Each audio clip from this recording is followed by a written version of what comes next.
Halo, saya ajak Anda kembali ngobrol bersama dengan Bung Rocky. Nah, sekarang ini mungkin waktu yang sangat tepat kita untuk menjawab beberapa pertanyaan yang masuk ya, Bung Rocky. Salah satunya itu banyak sekali pertanyaan yang masuk berkaitan dengan apa yang terjadi dengan bangsa Indonesia ini ya. Kok dari sekitar dia puluhan juta, 270 juta atau 280 juta rakyat kita dan kemudian yang terpilih waktu itu Pak Jokowi yang seperti sekarang dan kemudian muncul lagi ada orang seperti Gibran yang ya mohon maaf kita bukan ya kita mendeskripsikan bukan semacam penilaian bagi latar belakang pendidikannya juga enggak enggak meyakinkan, kemudian performanya juga tidak meyakinkan, tapi kemudian dipaksakan menjadi wakil presiden dan tanda-tandanya bakal terpilih gitu meskipun dengan kecurangan dan berbagai macam persoalan gitu. Dan kemudian juga orang bertanya-tanya kemudian soal demokrasi kita, Bung Rocky. Saya jadi ingat ada game yang menyatakan bahwa dalam sebuah masyarakat yang belum mature, demokrasi itu berbahaya untuk demokrasi itu sendiri. Dan kemudian ini banyak orang juga menyalahartikan, ya kalau gitu kita memang belum siap berdemokrasi, kita kembali lagi ke sistem lama. Oke, mari kita perbincangan ini mumpung juga bagus juga kan ini menjelang Pak Jokowi juga mengakhiri masa jabatannya. Ya, kita mulai dengan keinginan untuk melihat demokrasi ini tumbuh. Karena memang cuma itu peralatan yang kita perlukan untuk membuat kita merasa sebagai warga negara tuh. Kalau kita tidak punya ide tentang demokrasi, maka dari awal sebetulnya para pendiri negeri ini udah memilih jadi kesultanan atau Hmm. memilih menjadi negara agama tuh. Hmm. Kan waktu debat-debat konstituante tetap ada option kita mau balik menjadi negara Ya, kerajaan, kerajaan. ada Hmm. ide Hmm. itu tuh. Hmm. Atau kita mau deklarasikan sebagai negara Islam karena Hmm. tetap dibayang-bayangi oleh Piagam Jakarta. Hmm. Atau kita menjadi negara komunis, tetap ada ide itu. Tetapi kemudian Muhammad Hatta mengambil alih pembicaraan dan mengingatkan bahwa kita punya perjalanan pahit dengan fundamentalisme. Fundamentalisme yang dasarnya adalah kebencian untuk melihat orang yang berbeda itu. Kita punya pengalaman buruk dengan imperialisme. Karena itu Bung Karno selalu mengingatkan bahwa bangsa ini hanya bisa tumbuh kalau kita betul-betul tahu bahwa imperialisme itu membuat bangsa ini tercerai-berai dan hidup di dalam ketidakpastian masa depan. Jadi ketika Bung Hatta memiliki kedaulatan rakyat, seluruh perdebatan tentang perselisihan bentuk negara itu selesai. Jadi Hatta lah yang mengucapkan pertama kali bahwa kita harus memilih kedaulatan rakyat. Walaupun banyak protes bahwa itu kan Eropa banget atau Barat banget. Tetapi Hatta kemudian memberi contoh bahwa bangsa ini juga memelihara kedaulatan rakyat di dalam tradisi raja-raja, sultan-sultan, bahkan budaya Minangkabau sendiri diangkat oleh Hatta sebagai contoh bahwa ada kesetaraan manusia di situ. Dan kalau dia di lembaga secara nasional, maka dia berubah menjadi demokrasi. Dan Hatta menulis buku Demokrasi Kita. Dan Hatta yang memulai juga untuk percaya bahwa perjuangan partai-partai itu yang akan membuat demokrasi hidup. Hatta mengeluarkan maklumat nomor X pada waktu itu. Orang sering salah sebut maklumat nomor 10, padahal Hmm. sebenarnya itu X karena nggak tahu nomor berapa, udah administrasi Oh, kita tahu. Nah, Hatta ya. beliau kasih aja nomor X tuh. Hmm. Sebetulnya betul-betul X, artinya belum ada nomornya tuh. Hmm. Tetapi perjalanan kemudian kita sebagai bangsa akhirnya bangga karena kita disebut sebagai negara demokrasi terbesar ketiga dunia tuh Hmm. setelah India dan Amerika tuh. Tapi kemudian Jokowi memburukkan demokrasi sehingga Hmm. kita walaupun secara kuantitatif demokrasinya terbesar, tetapi kualitas demokrasinya itu turun terus dan akhirnya fungsi-fungsi demokrasi itu yaitu kompetisi, yaitu percakapan antar warga negara itu berhenti karena yang terjadi adalah politik dinasti itu. Jadi kalau kita bikin refleksi panjang, kita sudah pernah memilih satu tata cara peradaban politik yang majemuk sekaligus kesetaraan, tapi kemudian dibatalkan itu oleh ambisi seseorang. Hanya satu orang yang membatalkan itu. Jadi kita mesti hukum Jokowi sebagai orang yang merusak tatanan demokrasi. Apapun memang orang anggap ya kan ada prestasi, ya ada aja prestasi Pak Jokowi, tetapi secara keseluruhan negatif yang ditinggalkan oleh Jokowi. Sampai sekarang ada kecemasan bahwa ketegangan politik yang basisnya agama itu ada di mana-mana, ketegangan yang mungkin meledak di dalam politik rasial, etnisitas ada di mana-mana tuh. Jadi tetap kita mesti sebutkan bahwa bangsa ini gagal. Nah, kegagalan itu bukan karena negeri ini tidak punya pengalaman kultural dengan demokrasi sehingga dianggap Indonesia nggak cocok dengan demokrasi. Lo di awal kemerdekaan kita sangat demokratis kok. Bahkan setelah Presiden Soeharto menyadari kesalahannya lalu mundur, akhirnya kita balik lagi pada demokrasi. Jadi DNA demokrasi itu melekat pada kita sejak negeri ini diproklamirkan sampai sebelum Jokowi menjadi presiden. Jadi tetap secara historis kita mesti jujur, Jokowi terlalu banyak kesalahan dia yang menyebabkan bangsa ini gagal tumbuh sebagai negara demokratis. Ya, oke. Katakanlah ini Jokowi punya peranan besar dalam perjalanan demokrasi itu. Tapi kan kita juga mesti flashback sebentar kan bagaimanapun juga ketika Jokowi muncul itu dia melalui proses demokrasi itu sendiri dan orang mengeluh-elukan mengharapkan Jokowi itu menjadi semacam New Hope yang pada waktu itu ya disebutnya bahkan media asing menyebutnya sebagai New Hope tapi sekarang jadi No Hope. Tapi artinya kan sebenarnya proses itu pernah menghasilkan sebuah produk yang salah gitu. Ya ini dalam hal ini ya ini Jokowi itu. Gitu. Betul, kita bahkan Ibu Mega mengakui bahwa ada produk yang salah. Tapi oke, itu dari segi oportunitas politik pada waktu itu hanya ada Jokowi yang dianggap orang sipil dan mungkin terlalu percaya diri masyarakat sipil mengandalkan itu pada sosok Jokowi. Saya dari awal tidak percaya bahwa Jokowi bisa menuntun demokrasi karena saya punya pengetahuan khusus tentang apa yang terjadi di Solo ketika dia jadi gubernur.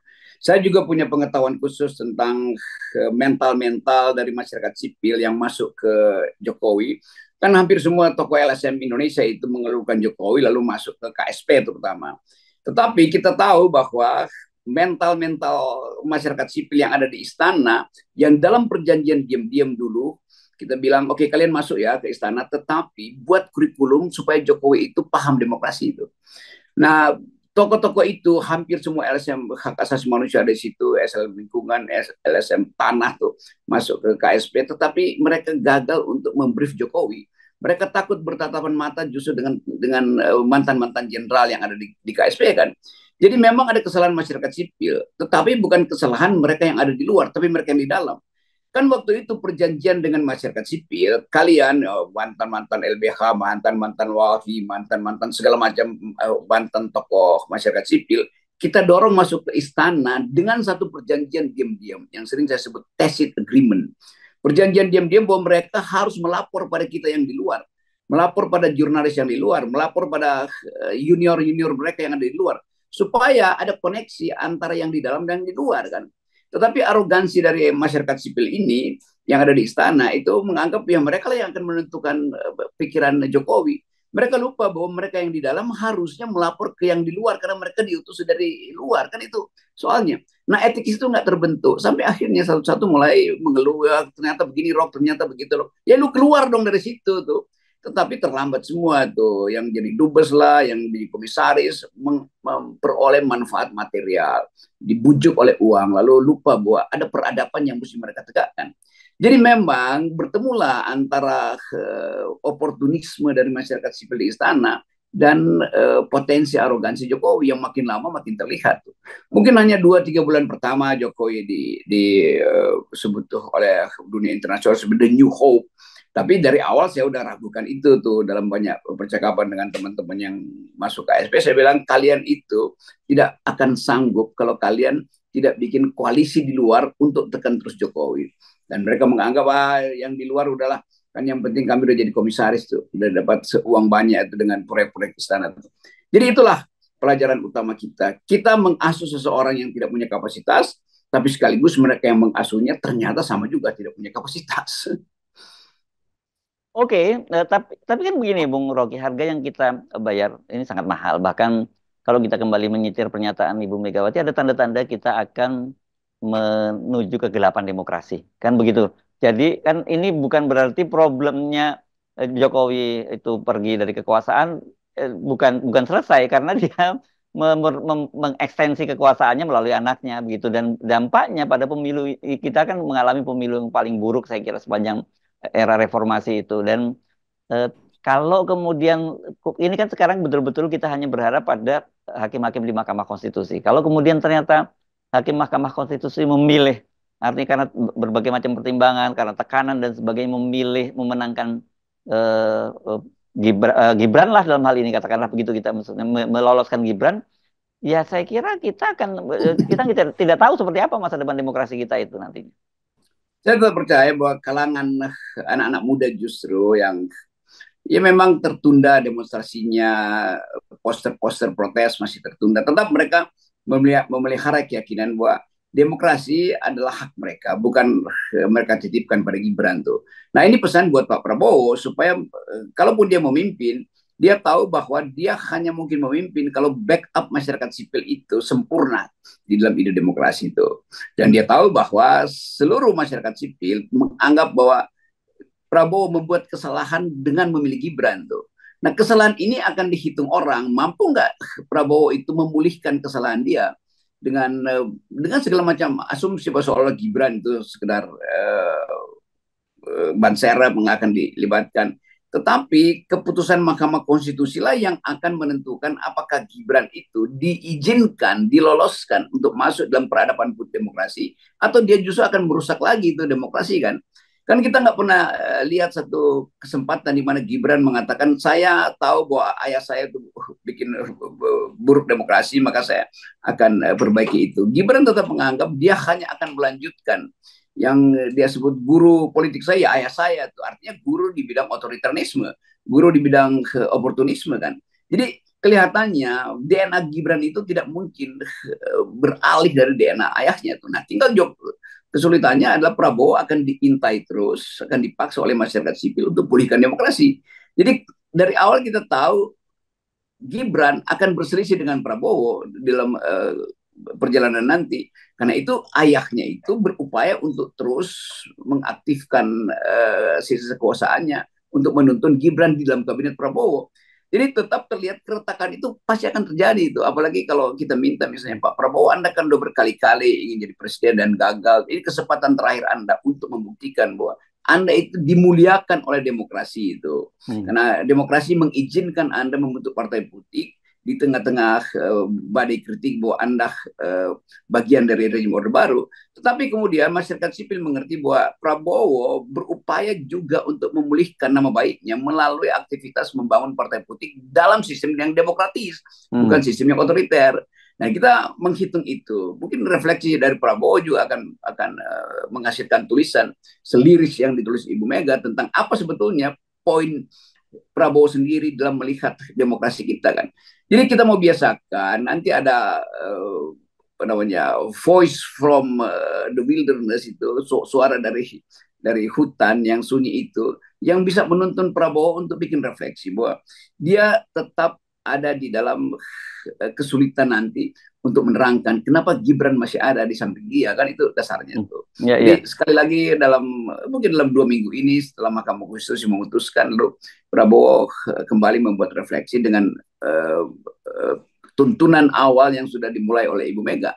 Jadi tetap tulisan Ibu Mega itu adalah pedoman untuk melihat bahwa bahkan Ibu Mega yang pernah mengasuh Jokowi mengakui bahwa dia gagal untuk memilih seseorang dalam upaya meneruskan demokrasi. Karena itu kritik Mega adalah pulihkan kesadaran bangsa supaya jangan ulangi kesalahan yang justru datang dari kadernya sendiri. Jadi otokritik PDIP melalui tulisan Ibu Mega itu sangat bermutu sebagai pedoman bagi elit yang lain untuk ikut menulis refleksi yang sedalam Ibu Mega. Ya, ya, ya. Dan saya kira sebenarnya kita tentu mendorong para tokoh-tokoh itu untuk melakukan hal seperti itu. Tetapi realitasnya hari ini gitu ya, Bung Rocky, kalau kita bicara realitasnya, ya kita memasuki era-era, terutama berkaitan dengan demokrasi itu situasinya uncertainty ya, Bung Rocky. Seperti peminjam tulisan Ibu Megawati, apakah kita akan masuki kegelapan demokrasi atau akan memasuki fajar keadilan? Tapi sayangnya kok banyak orang gitu pesimis melihat bahwa oh kelihatannya kita akan memasuki fajar ke-8 demokrasi tidak tahu sampai kapan. Nah, kesempatan ini kita ingat lagi banyak hal yang kita salah memahami. Bahwa demokrasi itu sebetulnya adalah pemerintahan akal pikiran melalui pemerintahan orang. Ya. Jadi sebetulnya sudah ada parameter dari zaman Yunani ketika demokrasi dimulai selalu dianggap bahwa demokrasi itu membutuhkan kecukupan pikiran itu dan itu artinya kecukupan kemampuan merefleksikan keadaan itu. Ya, Jadi ya. bukan soal IQ tapi kemampuan seorang manusia untuk berpikir komprehensif tuh. Jokowi tidak mungkin berpikir komprehensif, juga tidak kita lihat jejak itu pada Gibran kan. Ya. Setiap kali Gibran ditanya wartawan, itu kelihatan dia sekedar ngeyel atau sekedar melecehkan pertanyaannya. Lain kalau di FNN kita memang melecehkan semua pertanyaan. Tapi ini Gibran seseorang yang tidak direncanakan untuk masuk di dalam peradaban politik demokratis kan. Ya. Jadi terlihat arogansinya, bahasa tubuhnya tuh. Dan itu yang memungkinkan orang menilai bahwa akan ada kesulitan pada Prabowo untuk memberi keterangan kenapa dia memilih Gibran. Kenapa dia memilih seseorang yang hanyalah prototip dari ayahnya. Yang ayahnya sederhana tetapi di balik kesadaran itu dia culas pada Ibu Mega, culas pada demokrasi, culas pada Partai Demokrasi Indonesia, culas pada masyarakat adat, culas pada kemajemukan. Jadi semua hal yang buruk itu tidak mungkin dipoles hanya dengan satu dua keterangan pers dari Pak Prabowo. Prabowo mesti bikin refleksi dan menulis refleksi itu untuk mempertanggungjawabkan kenapa memilih Gibran. Atau menulis hal yang sama untuk menerangkan kenapa akhirnya dia harus memutuskan untuk meninggalkan Gibran. Kan ini yang namanya kesadaran bernegara dari seorang pemimpin. Kalau itu cuma sekedar tulisan jurnalistik, ya mungkin dianggap itu refleksi terhadap satu keadaan real. Tetapi Prabowo harus bikin refleksi tentang nasib bangsa ini 100 tahun ke depan. Karena akan diingat bahwa pernah dia memilih Gibran yang ditolak oleh masyarakat Indonesia. Gibran yang ditolak oleh kalangan muda yang sebetulnya menganggap bahwa kemudaan itulah yang menyebabkan Prabowo memilih Gibran. Tapi kemudaan yang arogan, kemudaan yang tidak mampu membuat refleksi terhadap apa yang jadi ambisi dia tuh.